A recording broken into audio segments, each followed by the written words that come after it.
Alors, Bezrat Hashem dit Rabbi Shimon Bar Yochai, Trena Ame Achlou Israël. En Israël, pendant 40 ans, on mangeait 2 sortes de pain. Il dit ici, Kad Nafku Mitzrayim, Achlou Matzah Lechemoni. Quand ils sont sortis d'Égypte, ils ont mangé de la matzah, pain de pauvreté. Quel matzah ils ont mangé? Rashi nous explique dans le Chumash. Quand ils ont fait le soir, le seder de Pesach avec l'agneau de Pesach et tout ça, il leur restait quelques bouts de galettes. Qu'est-ce qu'ils ont fait avec les bouts de galettes? Ils l'ont ramassé, mis dans un sac, et ils ont mis sur le dos, ils sont sortis avec. C'est de là qui vient la coutume. Il y a certains qui ont la coutume le soir de Seder. Et c'est ça, ils mettent comme un petit truc sur le dos de matzah, et ils disent où vous allez, on va en Israël avec tout ça. Okay? Maintenant, ça c'était vrai, la sortie d'Égypte. Ce petit bout, Hachem a donné une bracha dans ce petit bout, des petites miettes, c'est pas des miettes, c'est des petits bouts de galettes.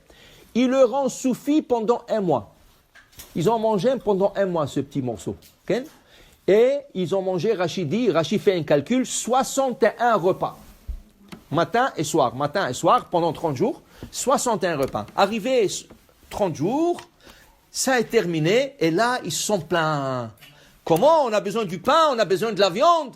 Dieu, il dit, pas de problème. Ça, c'est la deuxième partie. Et dans le désert, dit Rachid, Lechem min hashamayim, Dieu leur a envoyé le pain du ciel.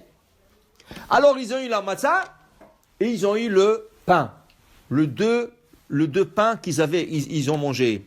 Il dit ici, Valda, et c'est pour cela, dit Rabbi Shimon Bar Yochai, Korbana de Yomada Na'amayu, le sacrifice de Shavuot, où est-ce qu'ils allaient? Ils sont sortis d'Égypte, où est-ce qu'ils allaient diriger? Sinaï, pour recevoir la Torah. C'est pour cela, le sacrifice de Shavuot, il n'est pas du monde animal, il est du monde végétal. Alors tu leur donnes du pain.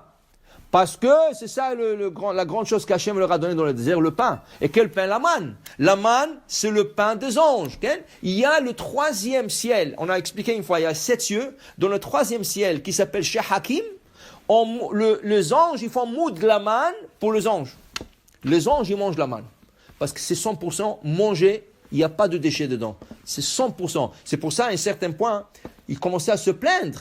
Est-ce qu'un homme, il est possible pour lui de ne pas les soulager? C'est dangereux. Mais ils n'ont pas compris que la manne, il n'y avait pas de déchets. Tu te soulages de tout le déchet du manger que tu fais rentrer, alors tu te soulages. Tu enlèves les déchets. Mais la manne, il n'y avait pas de déchets. Tu pouvais aller 40 ans sans aller une fois à la toilette. Okay? Et là, ils se sont posés des questions. C'est pas possible. Ils commençaient à se plaindre sur la manne. Mais ils n'ont pas compris que c'était l'echem, le pain des anges. Les anges ne vont jamais à la toilette. Pourquoi? Parce qu'ils mangent des choses pures, sacrées. Okay? Alors il dit Rabbi Shimon Bar Yochai, c'est pour ça que ce pain qu'il sacrifiait Shavuot, dirtiv, vikraftem ala lechem, et avec ce pain, on l'accompagne après qu'on l'a sacrifié, shivat kevasim, 7 brebis. D'abord le pain, le sacrifice du pain. Une fois que tu as emmené ce pain, tu emmènes 7 brebis avec. Il dit ici, Deda'ihu na'ama d'arkimu ba Israël. Ce pain donnait la chokhma. Pourquoi ce pain?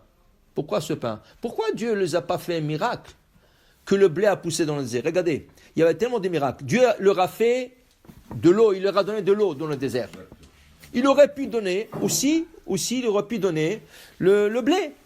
Le Tosfot, la Gemara de Menachot, il nous explique, Tosfot dit que dans un pays, au temps de Tosfot, il y a 1000 ans, dans un pays, il y avait de la pluie de graines de blé. La pluie de graines de blé, ça veut dire qu'il y avait de la pluie qui est tombée, et dans la pluie, il y avait plein de... Le parterre se remplit de graines de blé. Rachid pose la question, comment c'est possible? Comment c'est possible? Dit Rachid, c'est qu'est-ce qui est arrivé? Il y avait un bateau qui a coulé en mer. Maintenant, quand il y avait l'évaporation d'eau de la mer, ils ont tiré avec eux, l'évaporation a tiré avec elle le grain de blé. C'est monté dans le nuage, resté là-bas, la pluie est descendue, c'est descendu avec de graines de blé. Ça, c'est pas miracle. C'est miracle, mais pas vraiment. C'est phénomène naturel, dit Rachid. Mais Hachem aurait pu faire miracle. Ils avaient du nuage. Chaque matin, il leur envoie une quantité de blé. Ils font. Pourquoi il leur a donné ce pain? Pourquoi la manne? Pourquoi la manne? Dit le Zohar, tu sais pourquoi la manne? Parce que la manne donnait chokhma. Tu mangeais la manne, tu devenais hacham. Il y a du manger qui te donne la chokhma, il y a du manger qui te donne la stupidité. Pourquoi on ne mange pas tous les animaux non koshers? ça donne la cruauté, la stupidité, tout ce que tu veux. Venitmetem bam. La Gemara dit, altikra venitmetem, vous allez vous impurifier. Venitam tam tem, vous allez devenir stupide en mangeant du non-kosher. Le non-kosher donne la stupidité. Pourquoi les Israéliens, les Juifs, ils sont hacham? Parce qu'ils ont la restriction du kasher.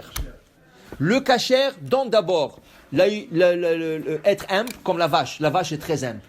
Okay? D'ailleurs, le Shulchan Aruch te dit, si tu achètes une vache et tu ne sais pas si elle est cachère ou pas, tu ne sais pas, jusqu'à que tu le gorges, je ne sais pas, mais tu veux savoir plus ou moins un indice, tu sais qu'est-ce que tu fais? Tu vas en face de la vache, tu la caresses sur le front, si elle baisse la tête, elle baisse les yeux, tu achètes là, elle est probablement, très probable, elle est cachère. Si elle te regarde dans les yeux, ne l'achète pas, elle n'est pas cachère. Pourquoi? Elle est effrontée. Si elle baisse les yeux, elle a la anava, sache qu'elle est cachère. Maintenant, tu vas l'égorger, tu peux être cachère ou pas, mais déjà la probabilité, c'est une vache qui baisse les yeux. Tu comprends? Tu manges une vache, tu as l'humilité, tu deviens anav, tu deviens humble. Tu manges, je sais pas, un lion, tu deviens un lion. Tu comprends? La Torah ne veut pas qu'on mange parce que ton sang, il est influencé par le manger. Okay? Alors la Torah te dit, ce pain qu'il leur a donné, ça leur donnait la chokhmah. Tu mangeais, tu recevais la chokhmah extraordinaire. Alors c'est pour ça que cette manne et pas le blé normal, parce que Hachem voulait justement qu'ils ont la chokhmah pour apprendre de la Torah. Baruch Adonai Le'olam, Amen ve Amen.